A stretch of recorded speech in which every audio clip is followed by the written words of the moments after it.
Laisse béton!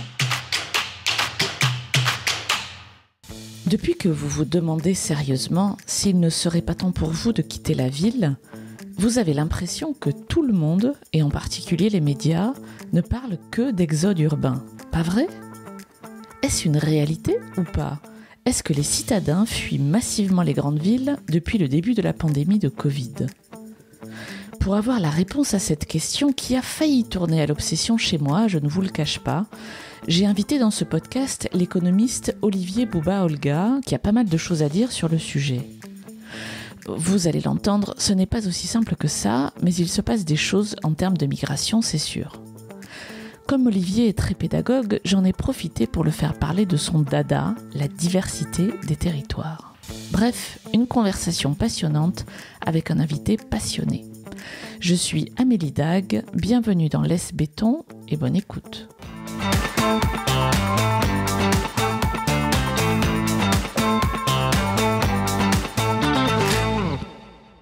Bonjour Olivier. Bonjour. Merci d'accepter de répondre à mes questions. Je suis vraiment ravie de cet échange à venir. J'ai découvert votre travail, Olivier, parce que vous vous êtes intéressé au mouvement de population des villes suite au Covid et donc à la question « Y a-t-il un exode urbain ou pas ?» Sur cette étude, vous ne disposiez pas des données de recensement, puisque je crois que le recensement est tombé pile avant le Covid. C'est vraiment dommage, donc on n'a pas encore les nouvelles données de population. Et vous avez utilisé une méthode originale qui consistait, je crois, vous allez m'expliquer, à relever les inscriptions en école primaire et secondaire. Hein. Est-ce que c'est ça ? Ouais. En fait, effectivement, la question à laquelle je souhaitais répondre, alors parce qu'elle revenait de manière récurrente dans tous les échanges que je pouvais avoir et sur les territoires, etc., c'était celle effectivement de l'exode urbain. Donc, a priori, c'est une question qui concerne les déménagements. Est-ce que beaucoup de gens déménagent, quittent certains territoires pour aller sur d'autres ? Donc, la source d'information dont on dispose, c'est de la donnée recensement produite par l'INSEE. Donc, comme vous l'avez dit, recensement 2020, ça a lieu en début d'année, donc avant le premier confinement. Donc, on n'a pas d'infos. Et le recensement 2021 n'a pas eu lieu parce que Covid, donc les agents de l'INSEE sont pas allés enquêter les personnes, donc pas de données non plus.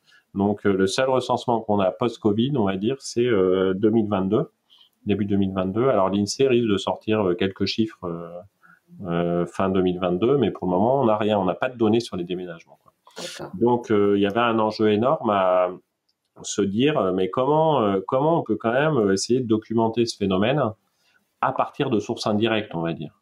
Donc, effectivement, moi, l'idée que j'ai eue, c'est de mobiliser les données sur les inscriptions scolaires.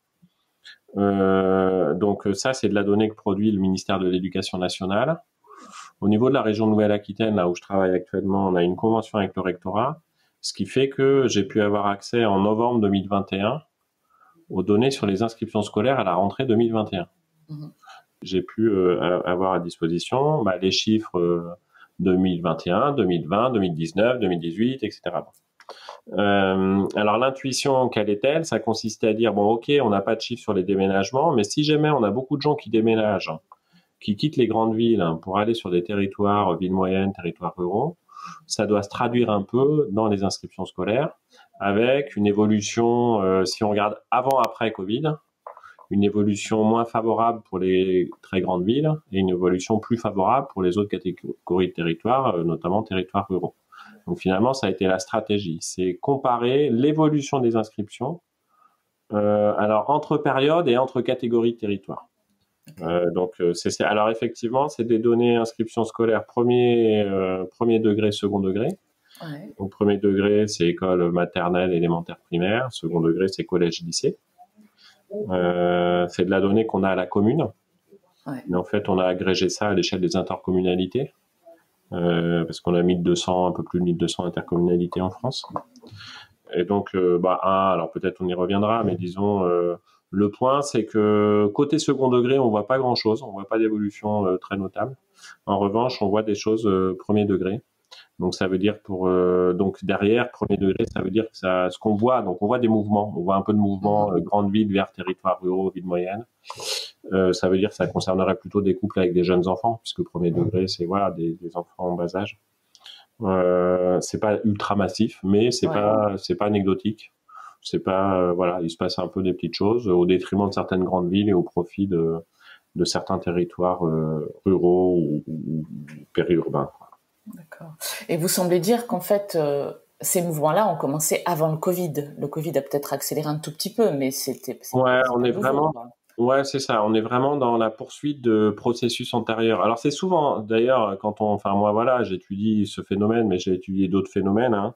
Euh, on a souvent l'impression qu'il y a des choses totalement nouvelles qui arrivent, qui surviennent, enfin des ruptures fortes. Bon, alors ça veut pas dire que ça peut exister, bien sûr, hein, mais on observe souvent que c'est plutôt des phénomènes souvent plus anciens et alors après avec des phases éventuelles d'accélération. Donc là, clairement, c'est ça. C'est-à-dire que on a un mouvement de départ de certaines grandes villes vers d'autres territoires. Ça existait avant Covid. Ce phénomène concerne en premier lieu Paris, en fait, hein. Et ça fait quand même de nombreuses années que Paris perd enfin voit un solde migratoire négatif, c'est-à-dire plus de gens qui partent que de gens qui viennent. Euh, alors c'est quand on regarde les mouvements un peu plus précisément, on peut se dire qu'il y a deux mouvements en fait, il y a deux processus un peu distincts. Des gens partent de certaines grandes villes et vont se localiser pas très loin de ces grandes villes. Donc ça, c'est ce que on pourrait dire. Certains vont dire bon ben voilà, c'est la poursuite du phénomène de périurbanisation. Ou certains, moi je préfère presque l'expression, parlent de phénomène de desserrement métropolitain. Ouais. C'est pas mal, voilà, ça me semble bon. Et donc c'est quelque chose qui existait avant, mais donc là on a eu un petit coup d'accélérateur. Et puis le deuxième processus, c'est des gens qui s'en vont des grandes villes, mais là pas pour aller près, pour aller beaucoup plus loin et sur des territoires plus ruraux, villes moyennes, etc. Donc là certains disent bon ben voilà, c'est la poursuite d'un processus que certains ont qualifié, certains chercheurs, de processus de renouveau rural en fait. Donc voilà, c'est vraiment deux choses déjà documentées qui existent depuis longtemps, qui ont déjà été analysées par les chercheurs, mais les chiffres nous disent ben ça s'est un peu accéléré suite au Covid. Après, est-ce que cette accélération va se confirmer 2022, 2023, 2024? Faut voir, on n'a pas les chiffres encore, hein. Après, bon, certains chercheurs avec lesquels j'ai échangé, bon, c'est toujours des questions d'interprétation des résultats. Parce que certains, moi, je pense quand même aller un peu trop vite en disant, oh, bah, finalement, rien de nouveau sous le soleil. On a des trucs, mais on avait ça avant. Donc oui, mais quand même, il y a eu une accélération. Donc, on peut pas dire qu'il s'est rien passé. C'est vrai que quand on lit alors ces articles, moi je suis pas une spécialiste, mais quand on le regarde avec un intérêt particulier, vraiment on a l'impression que il y a une espèce de soulagement de ça va, rien ne change, vous inquiétez pas, il n'y a pas d'exode urbain. Vraiment, moi je le ressentais vraiment comme ça, comme si voilà, c'est déjà le Covid, bon, ça avait tout chamboulé. C'est bon, faut pas que le monde s'écroule non plus, quoi. J'ai l'impression qu'on est dans un confort de bon, la ville, elle est ce qu'elle est, c'est important. Le monde rural reste secondaire quand même, hein. Voilà, il y a plein de choses à dire par rapport à ça, en fait. C'est quand même la question de représentation, de convention à un moment donné qui émerge, des représentations collectives qui se déforment, qui évoluent. Même là, c'est des collègues avec qui j'ai échangé, Max Rousseau notamment, là, qui est politiste, le géographe politiste, là, qui a bossé avec Aurélie Delage, qui est sociologue. Donc, ils ont fait une petite recension du traitement médiatique de l'exode métropolitain et des discours, en fait, sur la ville et sur le rural. Et ce qui montre, c'est qu'au départ, oui, il y a eu plein de petits articles, l'exode métropolitain, ça y est, tout le monde fuit la ville, etc. Bon. Et ensuite, on a eu aussi, c'est pour ça, il prenait l'exemple, je crois que c'est le Nouvel Obs ou quoi, de couverture de magazine, où là, après, ça y est, c'était la présentation un peu caricaturale aussi, des nouvelles familles qui arrivent, donc un couple avec 2 enfants, cadre sup et machin, et on voit en couverture les petits enfants avec les bottes qui vont se trimballer, qui vont marcher, enfin voilà, des trucs aussi. Donc c'est intéressant parce que ça dit des choses aussi, hein, sur ce qu'il y a dans la tête des journalistes aussi. Enfin bon. Moi sur cet aspect-là, franchement, ce que j'ai vu, c'est pour ça aussi que c'est un autre élément qui fait que j'ai voulu documenter et travailler sur ce sujet, c'est que moi, ça faisait une dizaine d'années que je travaillais avec d'autres collègues, hein, mettre en débat le discours dominant antérieur à la crise Covid, qui était l'avenir indépassable de la France, c'est les métropoles, quoi, en termes de création de richesse et d'emploi. Donc c'était le tout métropole. Et ça a structuré beaucoup de politiques publiques. Hein. Et puis on a eu avec la crise Covid une espèce d'effet de balancier, quoi. C'est que les métropoles, qui étaient l'avenir indépassable, deviennent le lieu AI dont il faut absolument fuir. Il y a eu ça un peu quand même, hein. Enfin bon. Et en fait, autant, voilà, moi assez vite j'ai dit bon, le discours antérieur, le métropole, c'est merveilleux, tout va bien, c'est là où les gens sont innovants, créatifs, etc. Et ailleurs on meurt, quoi. Et c'est faux. Ce nouveau discours, voilà, est aussi faux en fait. Quand on regarde un peu les choses, c'est beaucoup plus nuancé que ça, quoi. Donc, est-ce que vous parleriez d'exode métropolitain? C'est un terme que vous utilisez ou c'est vraiment exagéré de parler de ça? Ah ouais, non, c'est exagéré. Non, franchement, le résultat premier, c'est de dire non, arrêtons avec... parce que c'est un terme quand même qui est fort, hein, le terme d'exode. Ça renvoie aussi à terme exode rural, etc. Bon. Et on a vraiment l'idée, là, on imagine presque des files de personnes qui fuient sur les routes. Bon, non, on n'a pas ça. On n'a pas ça. On a des mouvements, c'est clair, de population. On a des déménagements, ok. Voilà, il se passe des choses, mais c'est pas ultra massif, quoi. C'est voilà. C'est des mouvements qui concernent pas tous les territoires. C'est pareil. C'est pas non plus toutes les métropoles. Qui voit partir des habitants. C'est pas au profit de toutes les villes moyennes, de tous les territoires ruraux, voilà. Mais voilà, il se passe des choses. C'est pas ultra massif, mais c'est pas non plus anecdotique. On est entre les deux, quoi. Et parmi les territoires ruraux qui bénéficient de ce mouvement, est-ce qu'il y a des choses qui ressortent ou est-ce que c'est toujours les mêmes qui gagnent? Ah non, enfin c'est compliqué là, c'est difficile à saisir. Enfin, alors bon, parce que c'est pareil, on a travaillé sur quelques données.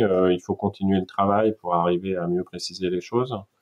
On a regardé un petit peu certaines variables. On est un peu démunis en termes de faut creuser sur ce qui ressort. Quand même. Alors je disais, il y a les deux mouvements, hein. Donc mouvement au profit de certains territoires, on va dire périurbains, et puis mouvement au profit de territoires plus lointains, on va dire plus ruraux. Donc si on se focalise sur le deuxième paquet de territoires, là, c'est quand même plutôt partie sud de la France. C'est pas que, hein, mais disons, il y a quand même une surreprésentation partie sud. Un autre petit résultat qu'on a observé, c'est que c'est des territoires ruraux où la proportion de résidences secondaires est plutôt importante. Donc moi, l'hypothèse, on a ça dans les chiffres, on a ce qu'on appelle une corrélation, c'est-à-dire que quand la part des résidences secondaires sur un territoire est plus forte, eh bien la dynamique inscription scolaire est meilleure. D'accord. Donc après, c'est une corrélation, c'est pas une causalité. Qu'est-ce que ça veut dire derrière? Qu'est-ce qu'on peut imaginer comme processus concret? Alors c'est des hypothèses là, mais une hypothèse, c'est que sans doute on a des gens qui avaient déjà une résidence secondaire sur certains territoires et qui ont transformé leur résidence secondaire en résidence principale. Donc, et qui ont inscrit les enfants là où était leur résidence secondaire, et donc ça se traduit dans les chiffres. Et après, est-ce que ces gens-là ont conservé leur résidence principale dans la grande ville et qu'ils l'ont transformée en résidence secondaire? Est-ce qu'ils sont sur la birésidentialité? Ou est-ce qu'ils y sont plus et qu'ils télétravaillent? Ou est-ce qu'ils ont... Là, on ne sait pas. On n'a pas ça dans les chiffres, mais disons qu'il y a ça. Et ou des gens qui n'avaient pas de résidence secondaire, qui ont décidé d'acquérir un bien sur un territoire et qui se seraient orientés plus souvent vers des territoires déjà dotés en résidence secondaire, c'est-à-dire sans doute, c'est un indicateur, on peut dire, peut-être d'une certaine attractivité résidentielle de ces territoires-là. Donc on a ça, et puis on a un petit peu aussi un petit effet dans les statistiques, dans les chiffres, plutôt des territoires où il y avait de la création d'emplois, en fait. Voilà. Bon, mais c'est compliqué de savoir dans quel sens ça. Mais voilà, qu'il y avait peut-être une certaine dynamique. Alors peut-être que justement des gens sont partis et sont allés dans des endroits où ça crée de l'emploi parce qu'ils ont identifié des opportunités d'emploi, peut-être, etc. Mais bon, c'est pas là-dessus, on n'est pas. Parce que là, c'est les collègues sociologues là, qui ont fait du travail terrain, qui ont enquêté les personnes vraiment, qui montrent qu'on a des profils assez hétérogènes. Après, ils ont choisi certains terrains, donc on a des configurations assez diversifiées, quoi. Mais on a aussi, moi, j'ai vu ça, par exemple, en Nouvelle-Aquitaine, là, où j'ai regardé un peu plus précisément. On a des territoires vraiment ruraux, dans le Limousin, etc., en perte de vitesse côté population, on a vu un petit effet justement inscription scolaire. Hein, donc ça concerne quand même une large palette de territoires, me semble-t-il. Vous êtes un défenseur de la diversité des territoires. Vous y avez même consacré un ouvrage, je crois, il y a quelques années. Une question naïve encore, mais pourquoi est-ce important de rappeler que les territoires sont divers ? C'est quand même une évidence, non ? Ça, c'est un sujet. Alors, la question de la diversité, enfin, si je devais... même, c'est ce que j'ai fait, d'ailleurs, réfléchir un peu à ma trajectoire professionnelle, mais les recherches que j'ai menées, etc. C'est une question, enfin, c'est le fil conducteur de tous mes travaux, en fait. L'importance de la diversité. Non, je pense que c'est super important de le rappeler sans cesse. Ça peut sembler une évidence, mais en fait, quand on réfléchit à la façon dont les gens pensent le monde et côté recherche, hein, et la façon dont on pense les politiques publiques, le réflexe, c'est plutôt d'être à la recherche du modèle un peu générique. Alors c'est vrai du modèle d'entreprise, c'est vrai. Et c'est vrai aussi du modèle un peu territorial, on va dire. Et que si on fait un peu une histoire des politiques de développement territorial en France, voilà, on a cherché quels sont les territoires qui s'en sortent, quels sont les territoires performants. Et une fois qu'on identifie des territoires qui sont plus performants que d'autres, on essaie de transformer ça en politique publique et de favoriser la diffusion de ce modèle-là. Donc en France, on a eu années 90, on avait identifié ce qu'on appelait à l'époque les districts industriels italiens. Donc c'est des territoires un peu périphériques qui fonctionnaient bien, qui avaient résisté à la crise années 70, la crise du Fordisme, etc. D'accord. On les a identifiés en Italie. Donc voilà, on en a fait une espèce de modèle un peu stylisé. Voilà les caractéristiques. Boum, politique publique en France, portée par la DATAR, des systèmes productifs locaux. On a essayé de diffuser ce modèle-là. Après, le modèle, ça a été Silicon Valley. Donc les clusters, c'était ce qu'on appelait les clusters dans la littérature, et ça a donné lieu à une politique publique, des pôles de compétitivité. Et puis ensuite, ça a été le modèle, c'est les métropoles attractives. Bon, voilà. Et donc politique publique de soutien aux métropoles qui vont ruisseler, qui vont bon. Donc souvent en termes de fabrication des politiques publiques, on est plutôt à la recherche du modèle, et donc finalement une incapacité à penser la diversité, une incapacité à penser le fait qui moi me semble fondamental, que la richesse d'un système fondamental, c'est justement la diversité de ses membres, quoi. Et qu'il faut se nourrir de cette diversité, et que donc il n'y a pas à rechercher un modèle optimal. Il y a à s'interroger sur les différences de contexte, sur les différentes problématiques à traiter d'un endroit à l'autre, et de se nourrir de ça, et de se dire que l'innovation, elle va émerger à différents endroits et pas toujours les mêmes. Parce que justement, les contextes sont différents, et donc il y a des contraintes différentes, et donc ça génère de la créativité différente d'un lieu à l'autre, etc., etc. Donc ça peut sembler évident, mais ça l'est pas tant que ça. Ça l'est pas tant que ça, en fait. Hein. D'accord. Et quand on parle de la diversité d'un territoire, on s'intéresse à tout, j'imagine, c'est-à-dire à sa population, à son sol, à son. Ouais, alors bon, oui, potentiellement oui. Après moi, dans mes travaux, c'est vrai que longtemps, disons, mon point d'entrée, mais parce que voilà, on est tous spécialisés, hein, ça a été plutôt les questions de développement économique. Donc quand je parle de diversité des territoires, c'est notamment diversité, ça peut commencer par la diversité des spécialisations économiques. Tous les territoires ne sont pas spécialisés sur les mêmes activités. Mais après, on peut évidemment généraliser. Les structures sociales diffèrent, la géographie physique même diffère d'un endroit à l'autre, etc. Donc ça fait des contextes territoriaux différents. Et qui donc produisent des choses un peu différentes d'un territoire à l'autre, et font que notamment les problèmes à traiter sont pas les mêmes d'un territoire à l'autre, ou les déterminants des problèmes sont pas les mêmes, et que donc en termes de réponse, en termes d'action publique, une politique générique où on va essayer de traiter de la même façon partout un problème, ça va pas marcher. Pour prendre un sujet sur lequel là on travaille au niveau de la région, on travaille beaucoup sur les problématiques chômage, retour à l'emploi des personnes. Bon, on peut faire des analyses très macroéconomiques du problème du chômage et se dire Le problème du chômage est lié au fait que certaines personnes n'ont pas les bonnes compétences, donc il faut mettre en place des politiques de formation, et puis voilà, on va financer ça, et on a une politique nationale. Alors ça peut être tout à fait utile, hein, c'est pas bon. Mais sauf quand on regarde dans le détail et qu'on analyse la situation des chômeurs en fonction des territoires, on se rend compte que sur certains territoires, certes, il peut y avoir des problèmes de formation, mais c'est pas que ça. On a sur certains territoires des gens qui ont aussi des problématiques de mobilité. Parce qu'ils n'ont pas le permis et qu'il n'y a pas de transport public, etc. D'autres ont des problèmes de logement. En fait, d'autres, ils sont au chômage, ils peuvent avoir les bonnes compétences, mais il n'y a pas de structure de garde d'enfants. Donc, ils ne peuvent pas retourner à l'emploi. Donc, contexte territorial différent, problématiques différentes.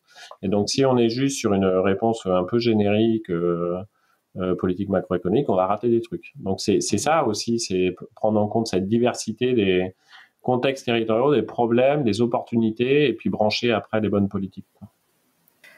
Je suis toujours curieuse de savoir pour quelles raisons les experts que j'interroge se penchent et consacrent leur énergie, voire leur vie, à leur sujet de prédilection. Et j'ai envie de vous poser la question, comment en êtes-vous arrivé à vous intéresser au sujet de la diversité des territoires ? C'est quoi l'histoire derrière ? Bonne question. Racontez-moi. En fait, non, mais bon, je pense que moi, j'ai avancé dans les études où je me suis engagé plutôt dans des études d'économie, mais à la limite, j'ai envie de dire que pourquoi l'économie et pas une autre? Parce que c'était une filière où je savais que on pouvait trouver assez facilement du boulot derrière. Mais j'aurais pu aussi m'orienter en sociologie, en psychologie, par exemple. Ce qui me motivait beaucoup, c'était justement la compréhension du monde social. J'ai toujours été curieux de ça. Assez peu curieux des problématiques de physique, de la vie des animaux, de choses genre. Non, moi, ce qui m'intéresse, c'est le comportement des individus, quoi. Donc, finalement, quand on s'oriente dans le grand domaine des sciences sociales, c'est des façons d'aborder ces questions-là. Donc, ça, c'est peut-être le premier point. Après, quand j'ai avancé dans les études, après, j'ai eu l'opportunité éventuellement de continuer en doctorat. Et c'est vrai que là, dans les enseignants, après, il y a des effets profs parfois ou des opportunités. Donc là, en l'occurrence, c'est un enseignant-chercheur de l'université qui m'a dit, mais tu pourrais continuer, faire un peu de recherche en thèse, etc. Et qui, lui, était spécialiste des problématiques territoriales. Donc, pourquoi pas? Mais je pense que ça aurait pu être sur d'autres sujets, Après, donc j'ai avancé. Après, je pense quand même que très vite, on étudie un objet. Moi, en l'occurrence, l'objet que j'ai étudié, c'était la question du développement économique des territoires. J'aurais pu étudier d'autres objets, mais après, on va se nourrir de l'ensemble des outils de compréhension du monde social. Et là, on procède, on va regarder ce que racontent les théoriciens, etc. Et malgré tout, il y a dans l'appareillage théorique dans le monde, en sciences sociales, il y a plusieurs paradigmes, on pourrait dire, il y a plusieurs façons de penser le monde social. Et c'est vrai que moi, j'ai tout de suite été très très intéressé par tout le paradigme en fait qui relève de ce qu'on appelle l'analyse évolutionniste de l'économie. C'est des analyses qui sont dérivées de la biologie en fait, de la théorie évolutionniste, et qui mettent au cœur de leur raisonnement la diversité du monde social. La base du truc, c'est vraiment se dire que on est dans un monde social complexe, hétérogène, et que ce qui fait la richesse de ce monde, enfin en l'occurrence pour Darwin, c'était le monde des espèces. Ce qui fait la richesse, c'est la diversité. Après des petites mutations, des trucs qui se passent, ça innove, ça s'hybride, ça se croise, et puis on a eu une espèce de transposition entre guillemets, en tout cas, on a eu des analyses en économie qui se sont appuyés là-dessus. Et ça, moi, ça a été un peu au cœur de mon travail de doctorat, en fait, d'appliquer cette analyse évolutionniste à la question du développement des territoires. Donc, d'emblée, il y a eu cette question, finalement, de diversité, quoi. Et après, j'ai continué avec des recherches plus appliquées, etc. Et au fur et à mesure, enfin, à chaque fois, moi, je constatais ça. Quand on va sur le terrain, justement, on ne peut qu'être frappé par le fait que sur les territoires, il se passe plein de choses, où qu'on aille, qu'on a donc moi c'était Deveco, mais oui, j'enquête des entreprises, il y a des belles boîtes partout avec des boîtes innovantes partout, enfin voilà, et donc le constat que justement c'est sympa quoi. Puis à chaque fois on voit des gens passionnés aussi et puis à contrario quand ensuite on sort de ces travaux de terrain et qu'on regarde ce qui se raconte en termes de fabrication des politiques publiques, de discours, on avait des choses très très manichéennes, quoi, enfin très simplifiées. L'avenir c'est c'est les grandes villes, machin, enfin donc Et donc, alors après, on pourrait encore remonter le fil. Hein. Pourquoi est-ce que j'ai été très attiré par ces approches qui mettent au cœur de leur raisonnement la diversité? Ça, après, je pense que c'est... après, on rentre presque dans de la psychanalyse, hein, mais bon... non, mais si vous voulez. Moi, j'ai le temps. Hein. non, mais je sais, je pense le savoir assez clairement. En fait, moi, j'ai des origines... j'ai des origines étrangères. Mon père était métis de métis. Il est Camerounais, ça ne doit pas du tout, mais il est Camerounais d'origine au départ. Okay. Mon père, de père français et de mère métisse allemande et peul. Donc, il a vécu toute sa jeunesse au Cameroun. Il est arrivé en France. Il a rencontré ma mère. Il s'est marié. Il s'est installé, etc. Bon, bref. Et donc cette question des origines et de la diversité et ça a été compliqué. Il est arrivé en France dans les années 50-60, contexte guerre d'Algérie. Alors comme il était très métissé, les gens le prenaient plutôt pour africain du Nord, etc. Enfin, il a souffert aussi du racisme, enfin de ce genre de choses, quoi. Donc je pense que voilà, c'est peut-être un peu de la psychanalyse à la petite semaine, mais c'est clair que cette question de la diversité, de la reconnaissance de la richesse de la diversité, à mon avis, a son origine aussi dans mes racines familiales, en fait, quoi. Okay. C'est un moyen de répéter sans cesse, mais arrêter de chercher une espèce de modèle ou quoi, et regarder, mais c'est ça qui fait notre richesse, c'est qu'on est différents, quoi, qu'on a des histoires différentes et que ça nous nourrit tous, quoi. Alors, j'aimerais vous sortir un petit peu de votre rôle. Je comprends que vous vous adressez surtout au territoire, au sens large du terme. Et ce podcast s'adresse aux citadins qui ont le projet, même très vague, de quitter la ville un jour. Avec tout ce que vous savez, tout ce que vous voyez, tout ce sur quoi vous avez travaillé, qu'est-ce que vous aimeriez leur dire à ces gens-là ? Sur les individus qui auraient ces projets-là, d'abord de dire que c'est pas peut-être, alors quelques petits éléments, dire que c'est pas des cas uniques, c'est pas les premiers, ce sera pas les derniers. Donc il y a pas mal de gens qui ont fait ce type d'expérience. Que quand on regarde quand on regarde un peu, moi de ce que j'ai pu voir à travers mes travaux, quand on regarde un peu comment les gens bougent, d'où ils viennent et où ils vont, etc. On n'a quasiment jamais le cas de quelqu'un qui quitte un endroit pour aller dans un endroit totalement inconnu à partir duquel il n'aurait aucune attache et juste parce que il s'est dit ce territoire est trop beau, il a l'air trop beau, j'ai vu une pub à la télé, je vais aller m'y installer. Ça marche jamais comme ça. Que souvent les comportements de mobilité, soit derrière quand on étudie pourquoi les gens sont allés de tel endroit à tel endroit, les premiers éléments qui ressortent très très fort, c'est des éléments qui relèvent du lien social, en fait. Donc c'est la sociologie, en fait.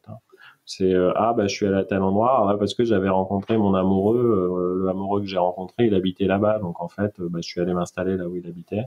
Ou c'est parce que j'ai de la famille ici, ou parce que je me suis rapproché de mes parents parce qu'ils sont vieillissants, je me suis dit, etc. Bon. Ou j'ai des amis, enfin bon, donc le fait social le lien social est super important voilà. Et puis beaucoup l'emploi après, c'est-à-dire pourquoi est-ce que je suis allé là, parce que j'ai eu une opportunité d'emploi qui m'a intéressé, donc je suis allé. Bon, donc il y a ça souvent, il y a ce genre de choses qui se passent. Et alors quand des gens, peut-être une autre régularité qui est assez intéressante, quand on a des gens qui notamment ont quitté un endroit pour aller à un autre endroit pour l'emploi. Dans tout un ensemble de cas, on a des personnes qui sont allées un peu à reculons, quoi. C'est-à-dire, oulala, notamment quand des gens quittent des grandes villes pour aller sur d'autres territoires. Ils quittent parce que j'ai une opportunité d'emploi qui m'intéresse vraiment, mais alors, oh là là, ça a l'air un peu mort, quoi. Alors là, j'ai des cas, moi, là, enfin, autour de là où moi j'habite sur Poitiers, de gens qui sont venus, et lors de la construction de la LGV Tours-Bordeaux, il y a beaucoup de gens qui sont venus de Paris, de région parisienne, et donc ils se sont installés à Poitiers. Alors les discours au début c'était oh là là c'est mort Poitiers, tout est fermé à 19h, vivement que ce soit fini, qu'on retourne à Paris, etc. Bon. Donc ils viennent pour le boulot, le boulot leur plaît, mais à reculons. Et au bout d'un certain temps, alors je dirais pas, on peut pas faire des proportions, mais c'est pas 100%, mais c'est pas 0%, c'est moitié-moitié ou voilà. Certains disent mais dis donc je revis qu'est-ce que je suis heureux, dis donc je veux plus retourner à Paris. Et puis certains ils veulent y retourner, donc ça dépend, c'est pareil, là il y a de la diversité, mais donc souvent on a ça. J'ai d'autres cas sur Châtellerault, une ville industrielle au nord de Poitiers, Voilà. Oh là, j'ai un boulot intéressant, mais alors, c'est quoi, Châtellerault, Châteauroux? Mais c'est où? Enfin, voilà. Donc, bon, et puis pareil, bah, des gens viennent, s'installent, et s'ils se sentent bien, en fait, voilà, bon. Donc, on a beaucoup, beaucoup ça, je trouve, ce qui est assez intéressant. Et ça, c'est riche d'enseignement. Alors, ça peut être riche d'enseignement pour les personnes, parfois, se dire, bah voilà, essayez de ne pas être trop coincé dans vos représentations, finalement, aussi. Essayez de vous dire, bon, on verra, et puis voilà, ça me semble important. Donner une chance au territoire, quoi. Ouais, c'est ça. Et puis ensuite, il y a un enjeu énorme pour les territoires d'accueil, c'est-à-dire que c'est de se dire, finalement, les gens, enfin moi, c'est le gros message de tout vis-à-vis de tous les territoires qui développent ce qu'ils appellent des politiques d'attractivité. Ouais. Je leur dis, mais en fait, vous avez très très peu de prise. C'est pas parce que vous allez communiquer sur votre territoire qu'il y a des gens qui vont venir s'installer. Les gens, ils bougent, il y en a qui vont venir peut-être chez vous et pas parce que vous aurez communiqué sur votre territoire, pour d'autres raisons, bien sociales ou emploi. Mais l'enjeu, c'est quoi? L'enjeu, c'est de se dire, s'il y a des gens qui viennent, est-ce qu'ils vont se sentir bien et est-ce qu'ils vont avoir envie d'y rester? Et donc, le sujet pour vous, territoire, c'est plutôt comment vous accueillez les gens, quels sont les besoins quels sont les besoins des personnes qui vont venir, et est-ce que vous leur offrez les moyens de couvrir leurs besoins, et les besoins de base, en termes de mobilité, en termes d'accès à la santé, en termes d'accès à la culture, aux loisirs, etc. Le mot d'ordre, ça doit être ça. Et je rajoute souvent, et préoccupez-vous donc de ça, pas simplement pour les gens dont vous avez envie qu'ils viennent, mais aussi pour les gens qui sont déjà là, quoi. Après, tous les gens, enfin tout individu est pétri de représentation. Et que c'est clair que des gens qui ont toujours vécu dans des grandes villes, ils sont pleins de représentations sur ce que c'est que la grande ville et ce que c'est que le territoire rural, etc. Et réciproquement, les gens qui ont toujours vécu en territoire, dans des territoires villes moyennes ou territoires ruraux, ont des représentations de la grande ville. Bon, voilà. Et dans 99,9% des cas, on a beaucoup de représentations erronées, en fait. Fausses. Donc, ça peut être pas mal d'expérimenter, d'expérimenter, et puis de se rendre compte, bah oui, qu'on s'est planté sur certains, voilà. Ce qu'il faut trouver, c'est pas quel est le meilleur territoire ou le plus bel endroit où vivre, c'est celui qui correspond le plus aux aspirations de chacun, en fait. Et comme les aspirations sont différentes, parce qu'on a des envies différentes, des choses qui nous intéressent, voilà.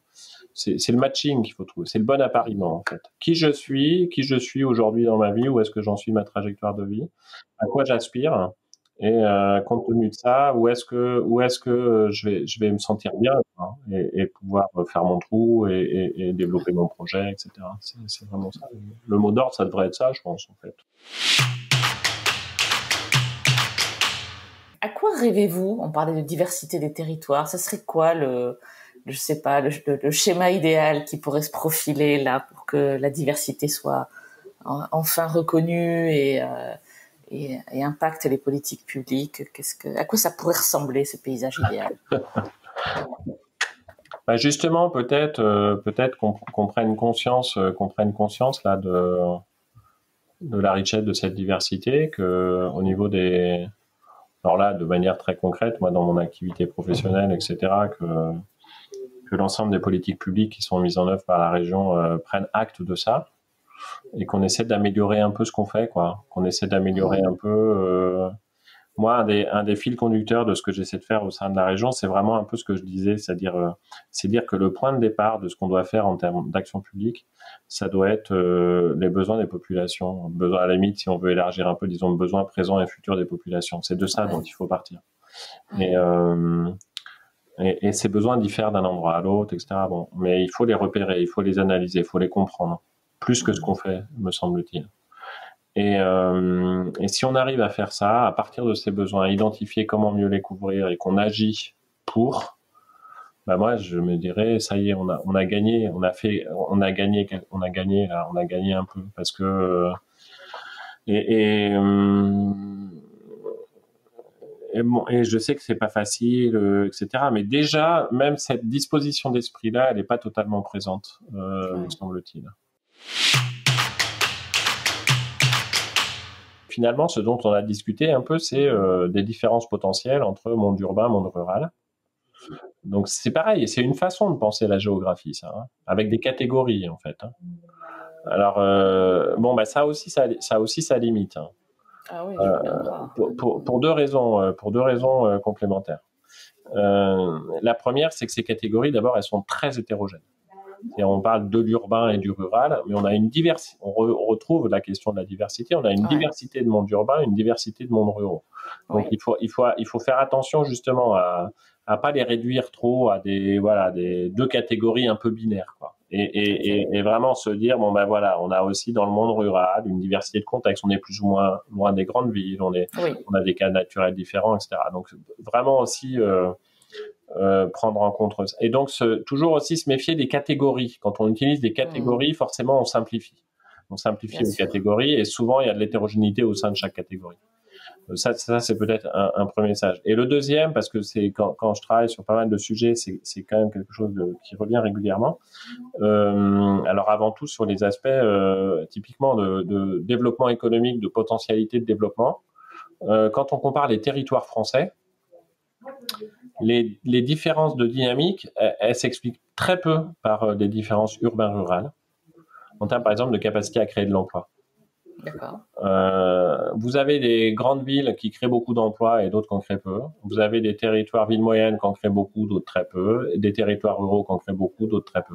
Donc c'est très hétérogène. Et donc c'est pas la différence urbain-rural qui fait. En revanche, on a, alors c'est pas vrai pour tout, mais sur certains sujets, en revanche, on a des différences macro-territoriales. Globalement, en France, si vous regardez une carte de France et que vous interrogez à la dynamique démographique et à la dynamique économique, les régions, les territoires de l'Ouest et du Sud vont plutôt bien. Et les territoires d'un grand quart Nord-Est et puis un peu ce qu'on appelle la diagonale du vide là, vont moins bien. Donc vous voyez les différences géographiques, c'est moins des différences urbain-rural, grande ville, petite ville, que des différences macro-territoriales.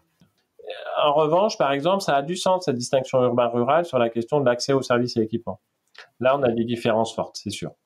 Mais sur potentialité de développement économique ou sur le taux de chômage, ou etc., non. C'est des phénomènes plutôt macro-territoriaux. Merci Olivier. Non, je vous en prie. Merci à vous. C'était Laisse Béton, le podcast qui aide les citadins à réaliser leurs rêves de vie au vert. Si vous voulez réagir à cet épisode, témoignez vous-même au micro de Laisse Béton ou me suggérer des invités, écrivez-moi à amélie@laisse-béton.fr. Laisse Béton est également présent sur Instagram, Facebook, Twitter et LinkedIn. Si vous aimez ce podcast, abonnez-vous sur Apple Podcast, Google Podcast, Spotify ou Deezer. Décorez-le d'étoiles sur votre appli de podcast préféré et parlez-en autour de vous, c'est encore le meilleur moyen de le faire connaître. À très bientôt.